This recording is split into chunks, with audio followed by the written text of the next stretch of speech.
Dhallywood megastar Shakib খানকে নিয়ে অপু বিশ্বাস ও শবনম বুবলির কাদা ছোড়াছুড়ি চলতেই থাকে।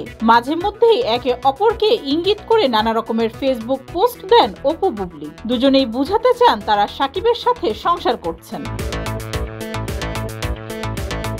সম্প্রতি শাকিব ও অপুর একটি ভিডিও সামাজিক যোগাযোগ মাধ্যমে ভাইরাল হয়, যেখানে দেখা যায় ঢাকার একটি শপিং মল থেকে একসঙ্গে বের হয়ে আসছেন দুজন। তাদের সঙ্গে ছিলেন সন্তান জয়। শাকিব অপুর সেই ভিডিও ভাইরাল হতেই বুবলি শাকিব খানের সঙ্গে তার সন্তানের কেক কাটার কিছু মুহূর্তের ছবি পোস্ট করেন, যে ছবিগুলি প্রায় 3 মাস আগেই তোলা হয়েছে। এতে করে ফেসবুকে সবাই বলতে থাকেন, শুরু হয়ে গেল বুবলির প্রতিযোগিতা। বিষয়টি নিয়ে এক সাক্ষাৎকারে অপু বিশ্বাস জানিয়েছেন, শাকিব নাকি বুবলির এসব কর্মকাণ্ড দেখে তাকে সান্ত্বনা দেন, অপুকে পরামর্শ দেন এসব নিয়ে না ভাবার জন্য। অপু বিশ্বাস বলেন, শাকিব আমাকে বলে, তুমি এসব একদমই মাথায় নিও না, তুমি কি সেটা তুমি জানো, তোমার অবস্থানও তুমি জানো, এজন্যই আমি চুপ থাকতে উৎসাহিত বোধ করি।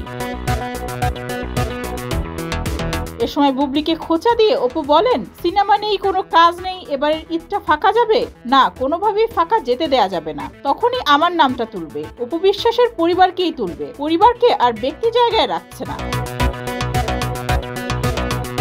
এদিকে অপু বিশ্বাসের এমন মন্তব্যের পর এখনো কোনো প্রতিক্রিয়া জানাননি বুবলি। ভক্তরা ধারণা করছেন এবার হয়তো বুবলিও মুখ খুলে কিছু বলবেন। ডেস্ক রিপোর্ট, যুগের চিন্তা।